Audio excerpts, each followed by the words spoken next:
আসসালামু আলাইকুম ওয়া রাহমাতুল্লাহি ওয়া বারাকাতুহু। আউযু বিল্লাহি মিনাশ শাইতানির রাজীম। বিসমিল্লাহির রাহমানির রাহিম। ক্বাদ জাআকুম বাসাইরু মির রাব্বিকুম ফামান আবসারা ফালিনাফসিহি ওয়া মান আমিয়া ফাআলাইহা ওয়া মা আনা আলাইকুম বিহাফিজ। আমরা সকলে আল্লাহর দরবারে শুকরিয়া আদায় করি বলে আলহামদুলিল্লাহ। সালাত এবং সালাম বিশ্বনবী মুহাম্মদ রাসূলুল্লাহ সাল্লাল্লাহু আলাইহি ওয়াসাল্লাম। সম্মানিত ভাইরা, পবিত্র কোরআনের 6 নম্বর সূরা সূরা আনআম, এখান থেকে 104 আয়াত আমি আপনাদের মাঝে পড়ে শোনালাম। আসলে এই আয়াতের মাধ্যমে মহাবিশ্বের মালিক আমাদের জন্য যে হেদায়েতি কথা পেশ করেছেন তা আমরা বুঝে নেওয়ার চেষ্টা করব। আমার তৌফিকি ইল্লা বিল্লাহ। আল্লাহ পাক বলছেন, ক্বাদ জাআকুম বাসাইরু মির রাব্বিকুম, তোমাদের কাছে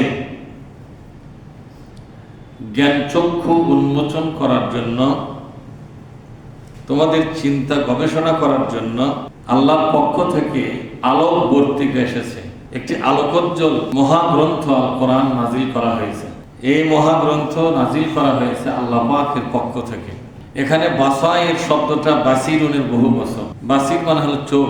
অনেকগুলো চোখকে একত্রে বলা হয় বাসাই।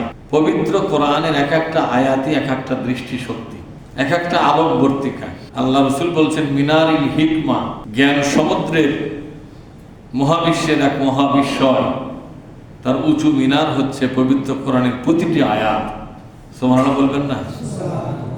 ফামান আবসারা ফালিনাফসিহি, যদি কোনো ব্যক্তি এ কোরআন অধ্যয়ন করে, চিন্তা গবেষণা করে, এ কোরআনের চোখের দ্বারা যদি তাকায়, কোরআন যেভাবে দুনিয়াকে দেখতে বলেছে, কোরআন যেভাবে সমাজকে দেখতে বলেছে, সেইভাবে যদি সমাজকে দেখে, কোরআন যেভাবে নিজেকেই দেখতে বলেছে সেইভাবে নিজেকেই যদি দেখে, কোরআন যেখানে যেখানে যেখানে নজর দিতে বলেছে, লোকটা যদি কোরআনের দেখানো পথেই নজর দিয়ে থাকে,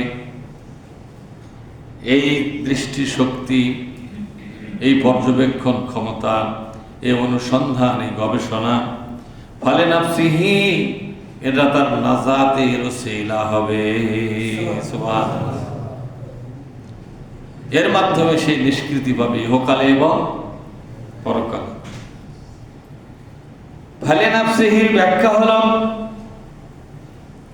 কোন ব্যক্তি যদি এই দুনিয়ায় সফল মানুষ হয়ে থাকতে চায়, এই দুনিয়ায়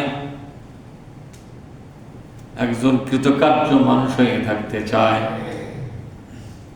সমাজ এবং দেশের জন্য একটি আশীর্বাদ হয়ে গড়ে উঠতে চায়, এই দুনিয়াবাসীর জন্য নিজেকে নিয়ামত শক্তি হিসেবে নিজেকে গঠন করতে চায়, তাহলে আল্লাহর কোরআনের দৃষ্টিভঙ্গি তাকে গ্রহণ করতে হবে। ওই দৃষ্টিভঙ্গি, ওই চিন্তা এবং চেতনা তাকে লালন করতে হবে। কোরআনের চেতনা বাদ দিয়া মানুষের বানানো কোনো চেতনার দিকে যাওয়া যাবে না। কার ফয়সালা? আল্লাহ পাক কোরআনের মাধ্যমে যে চেতনা আমাদেরকে দিয়েছেন, কোরআনের চেতনা, যেরকম কার চেতনা বলেন তো? কোরআনের চেতনা বড় না ৭১-এর চেতনা বড়? কোরআনের চেতনা বড় না ২৪-এর চেতনা বড়? কোরআনের চেতনা বড় না ১৯৪৭ সালের চেতনা বড়? কোরআনের চেতনা বড় না ১৯৫২ সালের চেতনা বড়? সব চেতনার সবচেয়ে বড় চেতনা কোনটা? কোরআন। এই দুনিয়ার কোন চিন্তা চেতনা আপনাকে জান্নাতে নিয়ে যাবে না, সফল মানুষ বানাবে না, মর্যাদাপূর্ণ মানুষ বানাবে না, বরং খুব বেশি বানালে দুনিয়াতে একজন সম্মানী মর্যাদা, ক্ষণস্থায়ী সম্মান আর মর্যাদা আপনার জন্য এনে দিবে। কিন্তু তার পিছনে পিছনে থাকবে অপমান। কি থাকবে জোরে বলুন? অপমান। কিন্তু কোরআনী চেতনা এমন একটা চেতনা যেটা ধারণ করলে, লালন করলে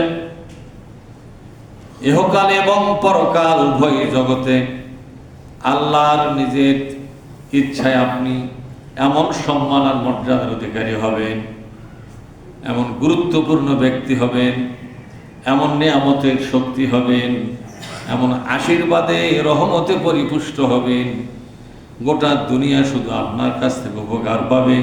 এই দুনিয়ার কোনো মানুষ আপনার দ্বারা ক্ষতিগ্রস্ত হবে না যদি একটি বার আল্লাহর কোরআনের চেতনা ধারণ করতে পারেন। সুবহানাল্লাহ। তাই আল্লাহ পাক বলছেন, ফামান আবসরা ফালিনাফসিহি, কোন ব্যক্তি যদি কোরআনের চেতনা গ্রহণ করে, কোরআনের দৃষ্টিভঙ্গি যদি কবুল করে, কোরআনের চাওয়া এবং পাওয়াকে সে যদি মনে প্রাণে কবুল করে নেয়, এটা তার জীবন রক্ষা করবে। মৃত্যু সঞ্জীবনী সুধা হলো কোরআনের এক একটা আয়াত। ইহকাল এবং পরকাল উভয় কালেই আপনার জীবন ধন্য করে দেবে কোরআন। অথচ আমরা কোরআনের চেতনা কোরআনের মধ্যে আছে, সে চেতনাগুলো আমরা খুঁজেও দেখলাম না, ঠিক না?